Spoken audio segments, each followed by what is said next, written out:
Ketchup? Yep, ketchup. Because Gabe is like ketchup. You may have to wait a while, but it's usually worth it. So that's what hope looks like, huh? After what, 2 years of crapola, the emotionally crushing trades, a moment of hope, a new hope. Save us, Obi-Wan Vilardi. I also liked his parents. His mother was freaking hilarious. Uh, so you watch the game. Uno goal, Uno assist, 80% plus in the circle. Raised a small animal from the dead. That was off camera. Uh, obviously, a pretty successful debut for the Gabester. And did you know that after the second period, the California Earthquake Association recorded a small tremor? Yes, it was the sphincters of Rob Blake and Luke Robitaille unclenching a bit. uh, finally, something went well. So you saw it. The goal was great. It was dramatic. You got to think Florida's ownership is wondering why the hell they're spending $11 million in a goalie like that. Oh, Bob. Oh, Bob. Now, in his defense, as I'm sure you've noticed, the old Florida defense, not exactly top notch there. Not really helping him much, but still. Woo. And then we had the added benefit that the Leafs won tonight. And so with the Kings beating Florida, that helps us in our eternal search to turn third round pick into a second round pick with Toronto. So all in all, it's pretty hard to imagine the night going any better. So what about Gabe's play? I actually thought the Kings announcers kind of did a poor job. I don't think they've actually watched Gabe play. Not Stoll. Stoll knows what he's talking about. But Fox. So the goal, let's set the goal aside because that's great and all. But it was that assist. So the semi-blind pass from the back out into the front of the net.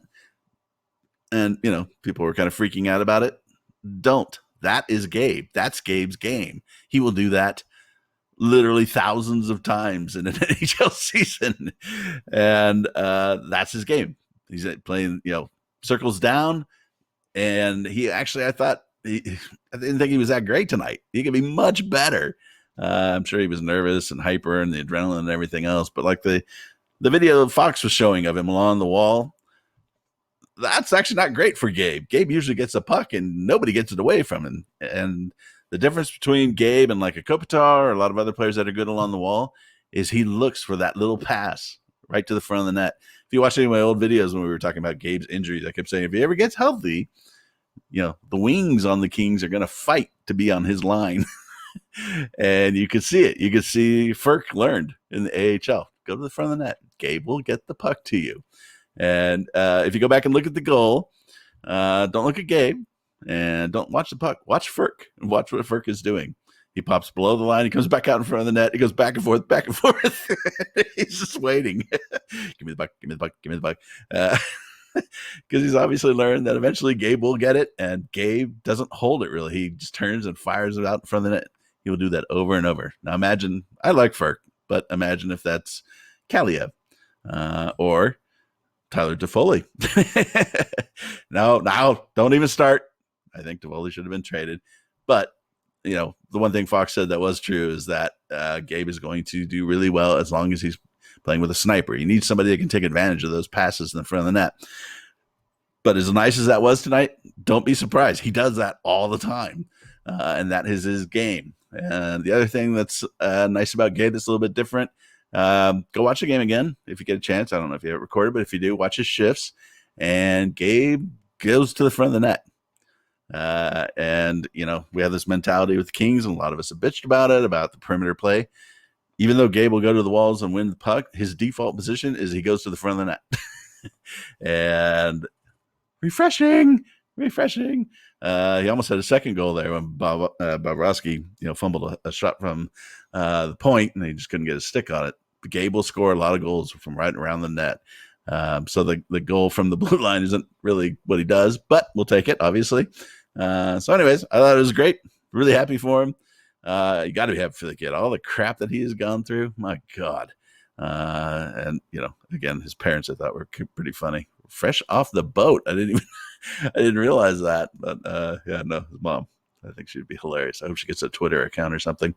And then a final shout out, of course, to Alex Martinez. Yeah, I know. I hate the Golden Knights as well. But the shout out isn't for that goal. It's for that celebration. You can see he had something planned and full on face plant. Lucky not to lose some teeth. Oh, he's sitting in the Vegas locker room and they're just giving him endless amounts of crap. Hey, jazz teeth. It's too funny. So moving forward, what can we expect? Well, as great as tonight's game was, expect Gabe to be up and down. Again, he's only been playing for 3 months. He was out for a year and a half before that.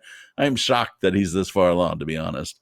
Those are, it's a lot of development time. So he's going to have up and down games just like any other, rookie. But I think you look at him and you can see already he's our 2C now.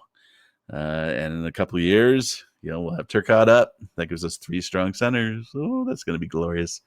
And Kopitar will probably shuffle down to 2C. Not because there's anything wrong with Kopitar. Just that, as he gets a little bit older, they're going to want to, obviously spread his time out and maybe make things a little less difficult on him. But having 3 nice centers, 3 quality centers, that's where you really start building a credible cup contender. So anyways, all in all, great night. Not much to complain about, eh? Peek out.